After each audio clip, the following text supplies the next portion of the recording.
Hi, everyone, and welcome to another episode of Dr. Fantastic Interviews, the show that brings you information and technology that will help improve your mind, your body, and the planet.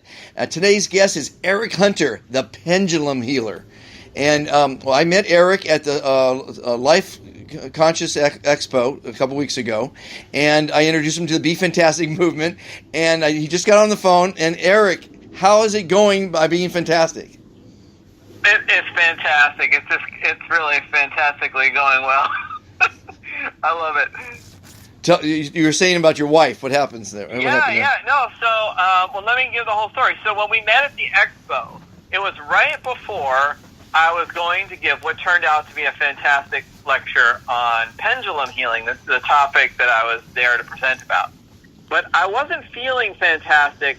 Exactly. I was having kind of a rough morning, and I was going through a process. I got some energy healing done on me, and I was doing my own pendulum work with my team, and I was doing things to try to feel better. But I wasn't quite over. There was a hump I needed to get over or something, energetically, psychologically. And then you showed up at my table, and then you immediately said about the fantastic and start using it.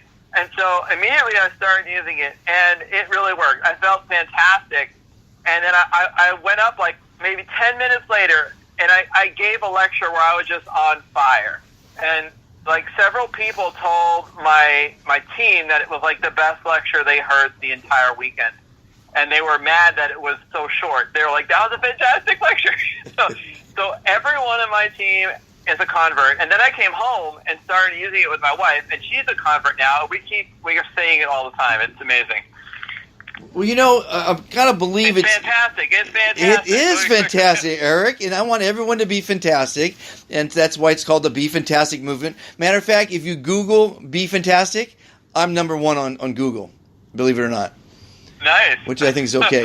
But what I'm trying to accomplish with this is bringing a small town mentality where people are friendly, they let you in traffic, they open doors for you, they're kind, to the big city. Because the big city, as you know, is a greedy, selfish, litigious, pretty nasty society.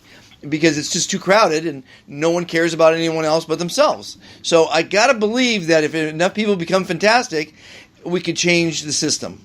Because, we can't change that age-old question, how are you, which comes, as you know, from the days of the plague, and it saved your life to ask the question. Now, it's a waste of time to ask the question. But especially since you either get an insincere answer or you get an answer that's very low consciousness. Generally. Well, it's a rhetorical question. Unless they say fantastic. It's a rhetorical question. No one even, and sometimes when people answer it literally, you kind of regret that you asked it because you really didn't want to hear an answer to it. Right. And it can just be a reinforcing loop where you're just reinforcing how crappy you feel in the moment or whatever. Well, one is some negative belief that you have rather than... Yeah, I met this one girl, and I said, how are you? Like I do everyone. I don't like the question, but I ask it now for a purpose. And she said, I'm sad and lonely. She actually said that to me, a complete stranger. And I said to her, well, I've got good news for you, and I've got bad news for you. The bad news, if you tell complete strangers that you're sad and lonely, you're manifesting it, you're believing it, you're sharing it, and you're going to continue to be sad and lonely, and you're not going to make many friends that way. And I told her quite blatantly, it's not a good idea to do that. You want to tell your psychiatrist and your mother that, but not a complete stranger. And then I said, well, here's the good news, though. You just met Dr. Fantastic, and I'm going to give you a prescription for a longer and happier life. Even if you're feeling shitty, you're feeling terrible, you're feeling down, sad and lonely, say you're fantastic. Puts a smile on your face, releases the endorphins, the dopamine, the serotonin, and you're going to feel better. But more importantly, the person that heard you say that is going to like you because you just said you're fantastic. Who doesn't want to be friends with someone who's fantastic? Yeah, no, totally. And it totally works, too. I'm glad you're a convert, and my goal now, Erich. I'm a convert. I'm a believer. I've seen it now. Good. And it definitely causes state change. It's amazing. Yeah, well, what we need to do, Erich, and I want you to help me, is because you're going to become what I call a ambassador of positivity. The B in the logo represents pollinating positivity. Now that you're a convert, and just, you're going to have so much fun with it. I don't want it to be work. I just want you to spread the movement. We need we need millions of people thinking like this, not 68, which is how many were when I met people, and I asked them, "Have you ever met someone?" Yeah, really, literally. Hey, 68. You never know, though. Each of us could, like, I have for my Pendulum Healing group, I influence thousands of people. I just learned that over 2,000 copies of my book have been sold in Taiwan because it was translated into Mandarin Chinese. Oh, wow. I have, I have a Facebook group currently that has, 1,000 people, and I sell books on Amazon.com. So, there may be only 68 people, but that's fantastic because each one of us has a nexus of people. And it's like the rising tide lifts all ships thing. You know what I mean? So yeah. It's like each one of us can spread this. Well, that's the 68 that I met before they met me. But since then, right. There's now 1,145 people in the my YouTube channel. It's how I track the movement. If you join YouTube, you joined the YouTube channel, right? I haven't, but it's a fantastic idea, and that's how we track it. So get your wife, get your friends. That's how we track how many people are going to be fantastic. And it's free. Obviously, it's a YouTube. There's 600 interviews there. But this is my podcast, which I'm very, very proud because all I do is talk to people that have positive information. And it's all about thinking positive and believing in the art of positivity. By the way, one quick last thing about the fantastic movement. Erich, people have religions, and there's lots of religions, and no one's ever going to agree on one. And there's lots of people that believe in politics, and no one's ever going to agree with that. But Erich, you get the feeling, you know what's going on. No one on the planet can argue with us in being positive. There's not a person on the planet. There are a few, but they're not worth listening to. Exactly. So Erich, we're going to talk about you instead of me, because this show is all about my guests, and you are the pendulum healer. Tell us about pendulology. How do you say it? Yeah, sure. Yeah, pendulums. Well, it's actually very much in alignment with what you're doing, because the way that I use pendulums is to raise people's consciousness and to empower people to use it as a magical tool to stimulate a healing response. It could be healing in the body. It could be healing of relationships. It could be, making something happen that you want. So it's like a manifestation technique / healing technique / magical practice, but it's always done for the highest good of all concerned. And a big part of it is about trying to raise consciousness and being fantastic, like your whole program. That is about raising consciousness, getting into a higher vibration. So it's very much with alignment with that. So most people, when they think about pendulums, they think about, you use it to ask questions like yes or no. Like, have you ever done that with the pendulum? Actually, I was thinking of the pendulum as a hypnosis. They say, watch this pendulum. Okay, cool. So, or hypnosis, like it swings and so on, goes into a hypnotic state. So what I do with it is total, and what I teach people to do is totally different. So what we do with it is we use it as a healing tool, as an energy healing tool. So the pendulum itself it reflects energy from the environment like light due to its shape. And then the pendulum is moving in circles. And magic always has circles in it because the circle creates a sacred space where things can happen, like a church or a sacred mountain, or there's always a sacred place where magic or rituals happen. So the circular movement of the pendulum creates a little circle, and that gives some energy towards what you're doing. And then you can say words into that circle, which we call commands, which are basically statements of what you want. It's almost like a prayer, or you could think of it like a prayer or a spell. And so you could say, you could take your pendulum, and then you spin it around in a circle, and you say, I want everyone to feel fantastic today. And it will send that signal out into the ethers, and it will magically influence people around you and beings around you. And it's subtle, so it increases the probability that it will occur. It like just shifts things in a certain direction. So if someone was on the edge of feeling fantastic, it will push them over that edge.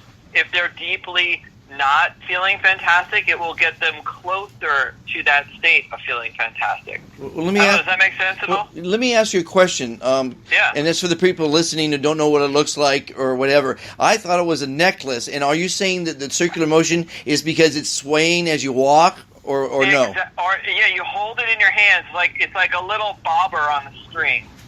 But we use special ones. They're made of like metal, and they have geometrical design. But basically, you hold this little pendulum on a string in your hand, and then it starts to spin around in a circle, the pendulum, in the air. And then when it spins around, you say what you want to have happen. And this sends out the signal into the universe, and it influences the reality around you.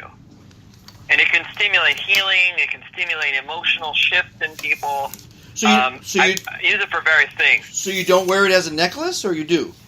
No, not normally. You can. I mean, if you want to just have it around, you could grab it and use it. But it's the motion of the pendulum is the important part.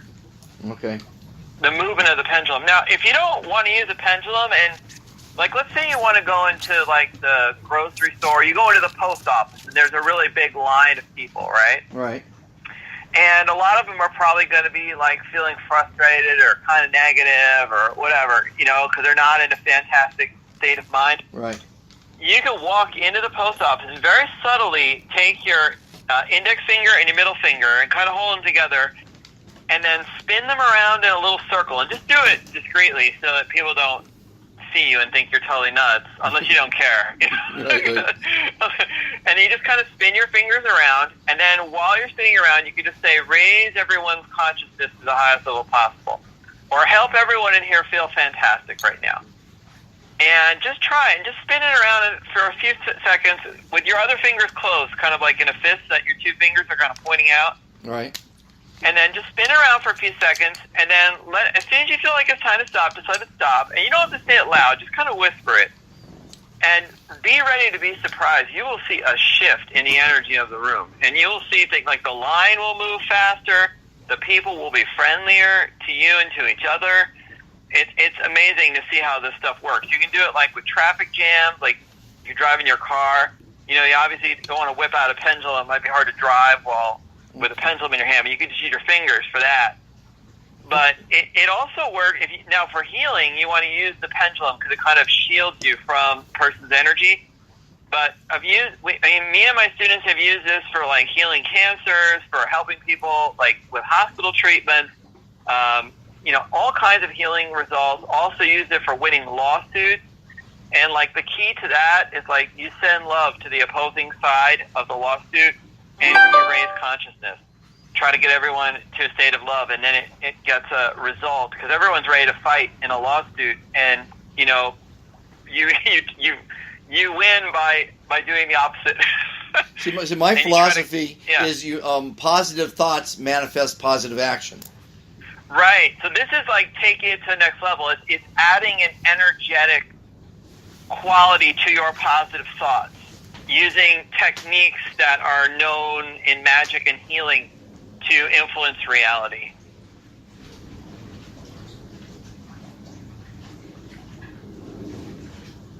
Does that make sense, or you have questions, or? No, it makes sense. Keep going. Okay, yeah. So, so that's kind of the gist of it, and it's a really amazing technique that I kind of stumbled upon it. Well, that was going to be my question: is how you discovered this, and how long have you been doing it? Yeah, so I've been doing it professionally for about 4 years, and I've written 3 books on it that are published, and you can get them on Amazon.com. They're called Pendulum Healing, Pendulum Master, and Advanced Pendulum Healing. And I got started with this whole thing because I was I used to be a scientist. I got a PhD in the study of evolution of insects. And then I worked in education for a long time as a consultant. And then in 2012, I decided that I was going to put my spiritual life first. And so I moved from the East Coast to California, and I met my twin flame, and then I got married and went on a honeymoon in Bali for 2 months. And then when I was there, I had an epiphany that I wanted to become a healer or like a wizard or magician. And so I trained with a person in Bali, a traditional healing technique, became like his apprentice. Then when I came back to California, I was doing shamanism and energy healing and all kinds of fun things. And one day I was watching a show on Gaiam TV about ancient like healing techniques of the Egyptians or something. And they talked about pendulums. And I tried like a whole bunch of the techniques in the show, but the only thing that seemed to work were the pendulums. So I just played with that and experimented a lot with it. And I started getting some really like amazing results. And also it was very easy for people to learn it and immediately get like very fantastic results. Almost instantly with no training practically. You know, you can literally just pick it up and follow the technique, and you can have really fantastic outcomes happen quickly. And so to make a long story even longer, I was living in Ojai, California, and I wanted to meet other healers, so I decided to give a talk at a healing center. And when I did that, one of the people in the audience just started like almost yelling at me, saying that like I had to write a book. And he wouldn't let me continue giving my talk until I agreed that I was going to write a book about pendulum. So I was like, okay, I don't know how to write a book, but I'll do it. So I did it, and then it just kind of took off. And I subsequently discovered that there were a few people in America like who were doing something kind of similar, but not exactly the same. And that there were some people in Europe who were kind of doing it. But I'm a pioneer in the field, and I've developed my own sort of method of doing this. So that's kind of the story there, and it's just sort of taken off from there. You know, life. I always say life is an evolution, and it doesn't know where it's going to take you all the time. But you got to believe that you're going in the right direction, and it works out. It really does work out. I agree with you. I agree with you completely, because like when I was a scientist, you know, that world is so different. They're skeptical. They're materialists. You know, they tend to be very pessimistic. People in that world, and they're not open to anything that can be explained with quote unquote logic. Right. But that being in that world helped me develop my logical thinking skills, and it helped me develop my research skills so that I became a very effective researcher. And I also learned how to write, because I did a research PhD, which involved publishing papers in journals. So I got very good at using an economy of words, getting like my point across in the simplest way possible, and also being able to find information.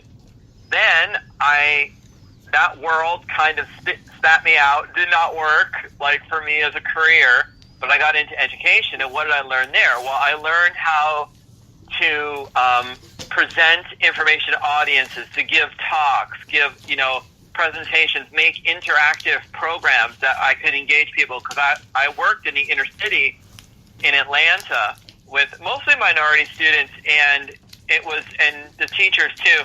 And it was really challenging. I mean, there were gangs and all kinds of scary things going on, in the classroom. And I would be like the only white person in the whole neighborhood usually during the daytime. And I was not necessarily going to be welcome in this environment, but I learned how to connect to the humanness of other people and how to see their humanity and help them see mine. And we had breakthroughs, and it was amazing, and I learned how to really communicate and to get what seemed like very abstract information to these students to make it engaging and fun, while also recognizing them as human beings and giving them some dignity. So it was a really beautiful experience how that worked out. And then that ultimately gave me those two things gave me a lot of the skill sets I need now to bring my pendulum healing and magic work to the world. So I absolutely agree with you. So how many type of events, that's where we met at the Life Conscious Expo. How many events are there around the world that you attend? Do you do a lot? Is that what you mostly do? That's a great question. That's the first one I've ever done like that. Okay. Up till now, everything I've been doing has been online. So Okay. I reach people through Facebook. I have a Pendulum Healing Facebook group. I also reach people through YouTube videos. I have a bunch of YouTube videos on pendulum healing. I have a website called pendulumhealing.com where, people find that when they're searching the internet for pendulums. And yeah, so this was the first time I'd gone out in public like this, and it was a really great experience because it really brought all of my skills to the fore that I had been developing through the years without knowing it. As you said, life is preparing you for things. So I want to do more of that in the future. And Sure. but that was the first time. That was like- how many of these events have you gone to? Well, that was my first life. What is it called? Life Conscious Expo. What was it called? Yeah. The LA Conscious Living, I think. Conscious Life Expo. It was amazing. Yeah. It was like Disneyland for me because I love bizarre characters. I love the abnormal. My wife loves normality. She didn't want anyone to be up or down. She wants just, she likes a budget. She likes just people with their feet on the ground. I love people in the clouds. I want people flying. That was so much fun because I wanted to interview everyone I saw. I said, "There's a story right there. There's another story there." And I know, it was amazing. it was really fun. So my podcast, which I'm very proud of, the one that you're on now, is again talking to really intelligent people that can bring information and technology to people that will help them. My other show, which I have over 600 interviews, is just fun interviewing total strangers because I always got along with total strangers. I mean, I just love total strangers because I've always been a very gregarious, outgoing person, and my wife would always say I make friends in elevators, which I do, because I believe that whenever you contact someone on the planet, there's a reason for it. And I reach out for that reason. Most people put on blinders. They don't want to look across to the next car or look in the elevator to the next person. They have their blinders on. They're in their little world, their little bubble. I totally believe that we're in a non-engaging society. And you're probably noticing that when you're saying fantastic, it's engaging people. Oh, yeah. Yeah, definitely. It's a very high consciousness, high vibration term, and I agree with you. It's like I think what you're doing though is that like you're engaging these people because you're seeing them as human beings. Like you're recognizing, because like there's a lot of fear. Like our culture is just in America particularly. It's especially like the media and everything. It's just engaging the fear response, fear of strangers, fear of this or that, like your life's constantly in danger according to the news, and like everyone's afraid to engage with each other. And then also there's this dehumanization going on where the other is not fully human, like foreigners are not human or illegal immigrants are not human or whatever, and it's like, but when we see past that, we can really engage with each other in a meaningful way. And like you said, the world becomes a more fantastic place. It's much better for everyone. It's more healthy. It's more stimulating health. Because like research has shown that having connection to other human beings is like one of the absolute best things that you can do for your health. Yeah, you want to hear something sad? It's my prognostication that in the not too distant future, humans will stop using speech to communicate. And the reason I say that is you and I have both thoughts right now. We're thinking, and we want to express our thoughts. And sometimes you can't find the right words, or you're using the wrong words, or you're doing the wrong intonation, and that person doesn't understand what you're trying to convey. Well, when you look out at the world, the birds and the animals and the fish are all communicating somehow or other without speech. So, right. And you look at today's society, you go into a coffee shop, and it's like a library. It's like, don't talk. Everyone's on their phone or their computer because they're disengaged, or they're engaging somewhere else, but it's electronically. And so I truly believe that we're speaking and using words to communicate Because, you and your wife can look at each other, and you know exactly what you're thinking. It's called telepathy. And when you're connected to someone closely, you could do that without any words whatsoever. Correct? Yeah, but I have a slightly different opinion about it, but I hear what you're saying, and I definitely agree that telepathy occurs. Well, yeah, I may be wrong. I'm actually hoping I'm wrong. No, I'm not saying you're wrong. I just have a slightly different view, on it. But I hear you, and I hear the concern, and I definitely sense that. Well, right now, it's not going to be for a while, but right now I think we have a great opportunity to spread this movement, the Be Fantastic movement, and to bring back the little town mentality to the big bad city. And it's possible. And it's like some people say your vote doesn't count because it's just one vote.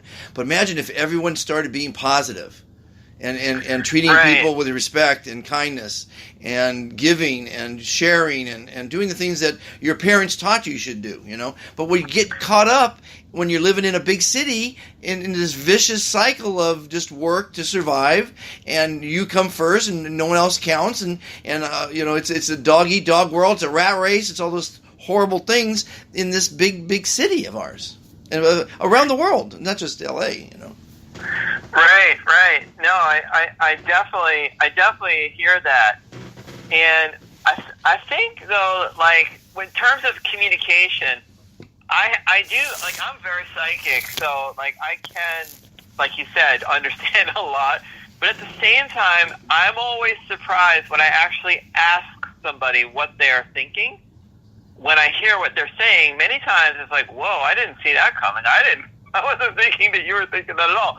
And now, it doesn't mean I don't get psychic messages and that I don't understand psychic things, but many times when people actually articulate how they're feeling, you get a level of nuance and depth in the understanding, especially if you ask them, because the assumption is the mother of all evils.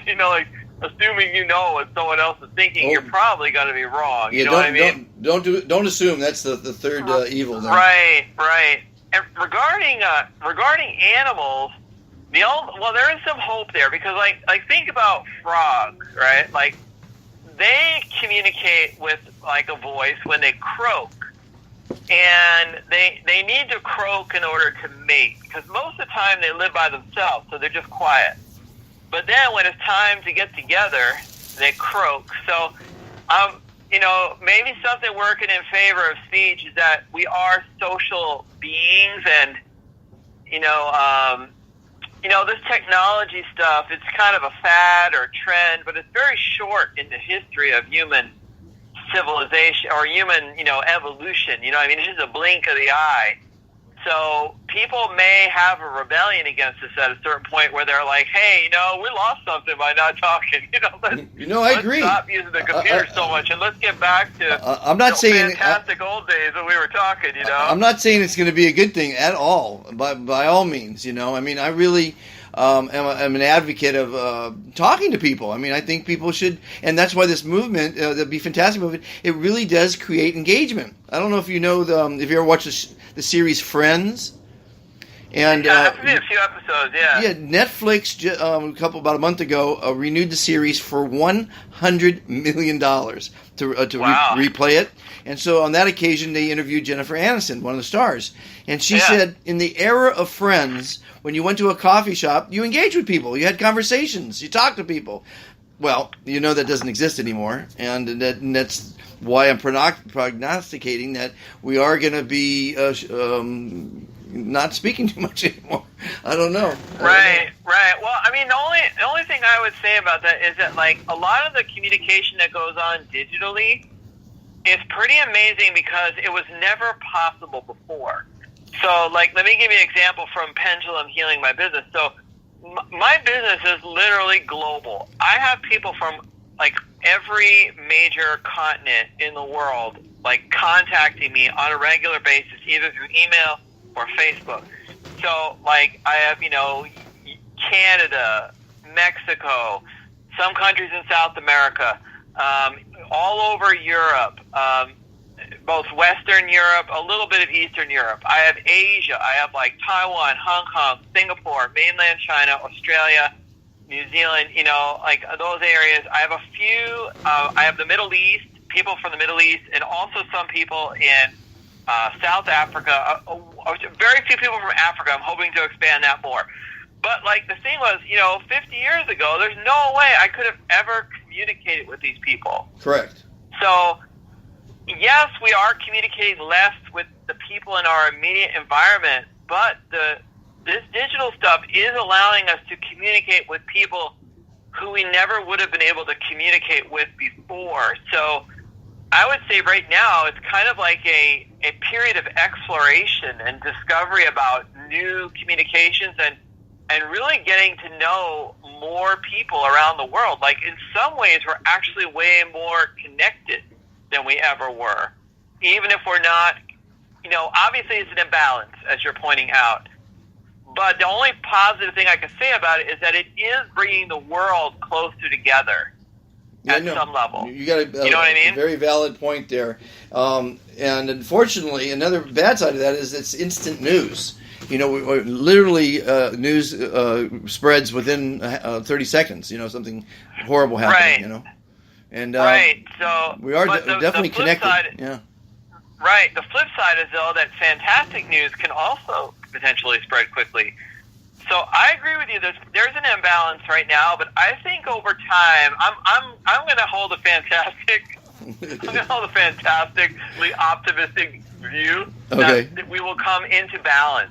And you'll go into the coffee shop, talk with other people, while also simultaneously connecting with others around the world. You know what I mean?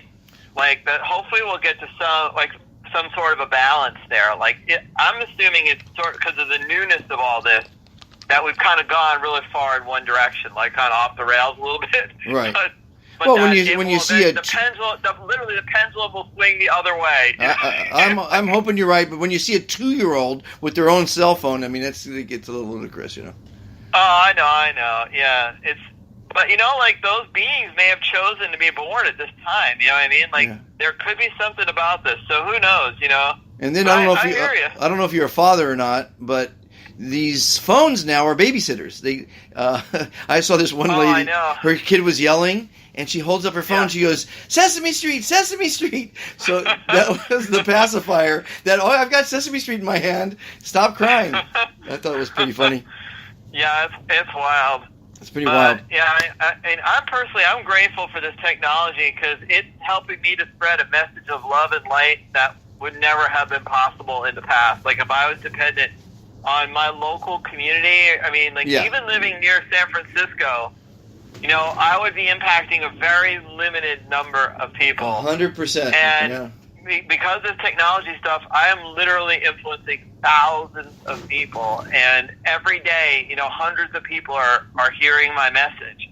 That's and fantastic. It's helping to stimulate healing and raise consciousness and make the world a better place, as you are too. So it's like a double-edged sword. I definitely see it cutting both ways, Well, Erich, I want to thank you for being on the show and spreading the pendulum. And look, you said your website. You want to say it out again? Yeah, definitely. It's pendulumhealing.com. And thank you very much for having me on the show. I really appreciate it, Dr. Fantastic. Everybody, be fantastic. Swing the pendulum. Have a fantastic day, and please share, like, subscribe. Go to befantastictoday.com, and there's lots of great motivational slogans, inspirational quotes, wise man advice, and just we have the app coming out, and we're going to have a lot of fun. Everybody, be fantastic. Thank you, Erich. Thank you. Bye.